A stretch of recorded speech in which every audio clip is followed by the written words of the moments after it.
chillers? Welcome back to my channel. So it is Wednesday, which means it is spooky day. And today I am going to be continuing the story that I found, All My Friends Are Dead. And in the last part, in part 1, we were introduced to the main character, who I guess is, this story is from Redditor user an average Devin, and I feel like I think he's the main character. But anyway, we were introduced to him, we were introduced to Sam, and then there's a lady that does dishes. And there was something in his basement that he had kept fed with roadkill or animals. But then Sam told him, don't go in the attic, and that's where it ended. So now we're here at part 2, so let's jump right in. What's in the attic? I asked Sam. To be completely honest, I didn't even know there had been an attic. I hadn't been upstairs at all other than to have a quick look. I can't tell you, for personal reasons. As long as you don't go up there, you won't have to worry about it though. You don't have to feed it like our basement dweller, he replied. Why can't you tell me? Are you hiding something? We all have our secrets, and this is one you do not want to know about. Just trust me on this one. Before I had a chance to respond, Sam had disappeared into thin air. Must be nice to be able to escape from an argument like that. Vanish into thin air when things start to get heated. To be fair, he did have to die to obtain that power. Sam hadn't really led me astray so far, but he did take his time mentioning what was in the basement. He seemed much more cautious about the attic. After only seeing part of what was in the basement, it made me wonder what kind of monster could be in the attic. It was my house now, though. Don't I have the right to know? I spent all day pondering whether or not I should heed Sam's advice. He hadn't shown back up, so I assumed he was giving me time to cool down after my basement experience. I still wasn't even sure where the entrance to the attic was. A little exploration couldn't hurt, could it? I ventured upstairs. The entrance to the attic wasn't in the hallway, so it must have been in one of the 2 bedrooms. Sure enough, I found the ladder leading upwards in one of the closets of the bedroom. I gazed up at the entrance. My heart... I can't read. My heart began to beat much faster than normal. Maybe I really shouldn't go up there. The curiosity... Compose yourself. Read the story. The curiosity was killing me, though. I gripped the ladder while continuing to weigh out my options. Before I could decide, I heard a voice from behind me. You shouldn't go up there. No, you're not supposed to go up there. I am ruining the spooky immersion. I turned around to see a small girl in front of me. She had long black hair and bright blue eyes. She looked to be 8 or so. I felt a quick wave of sorrow because I knew this young girl in front of me was dead. I kneeled down in front of her. And who are you? I asked. I'm Elizabeth, but you can call me Lizzie, she said with a giggle. Well, Lizzie, why am I not supposed to go in the attic?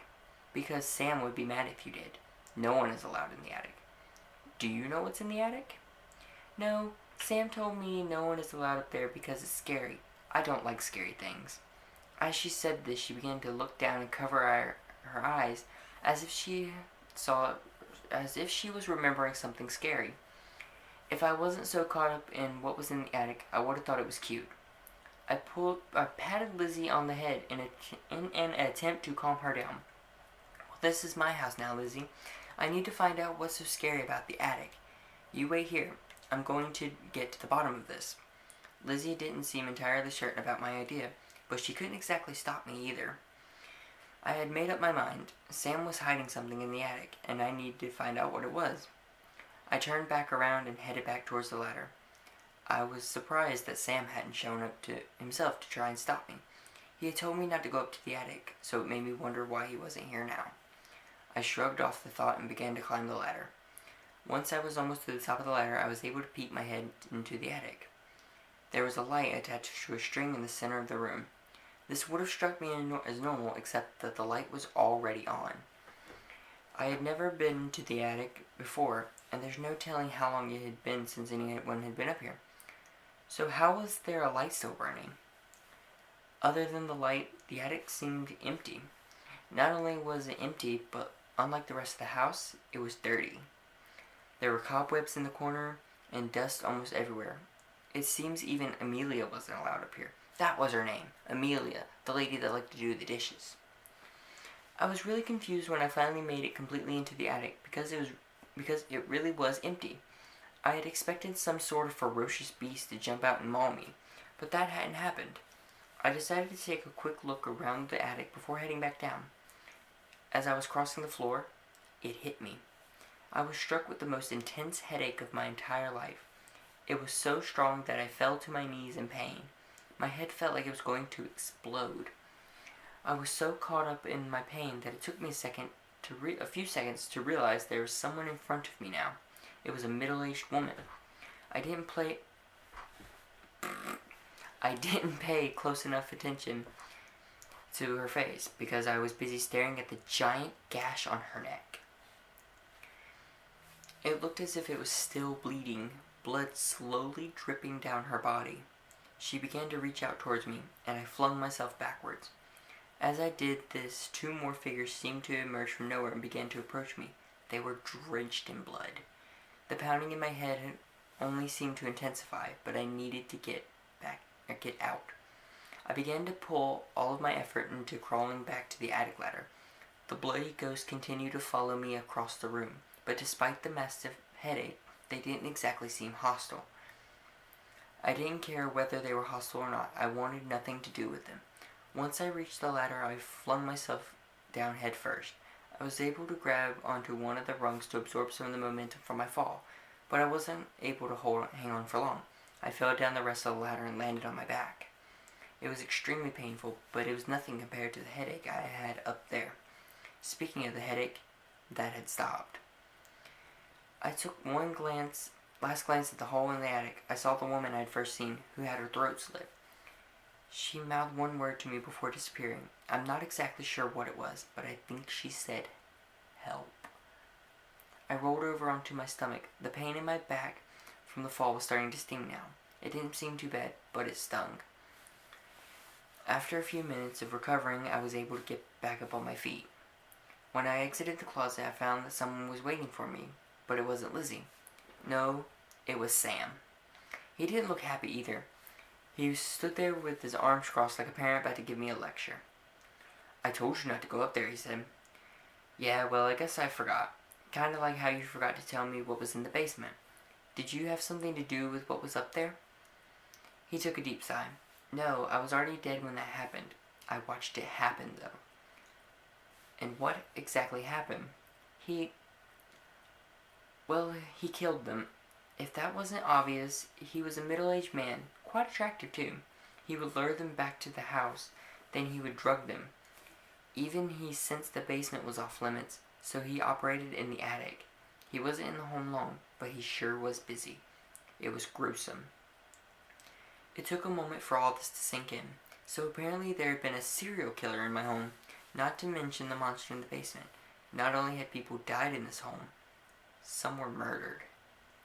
"Well, is he dead now?" He's not one of the ghosts here, is he?" I questioned him. "No, I imagine he's still alive, unless he was in some kind of accident somewhere else. He did his business here, and he left." That didn't exactly reassure me. A psychopath that had lived in my home was still on the loose out there. I suppose he could have been arrested, but the ghost in my attic seemed to think otherwise. "I'll ask you one more time, Sam. Is there anything else I should know about this house?" "Well, as far as the threatening guests of this house, I think that's it. There are a few others of us that you haven't met yet, but none of them are violent." As he finished saying this, we both turned as we heard a noise. It was a knock coming from my front door. And that ends part 2 of All My Friends Are Dead. So, there's a murderer, there's people who've been murdered, there's a freaking beast or something in his basement, this guy has got to get out of this house. I mean, I understand that he's friends with Sam and he wants to protect Sam or whatever, but dude, leave. Sam, go to the light. Get out of the house. Or else you're going to die. That's my prediction. He's probably going to end up facing something.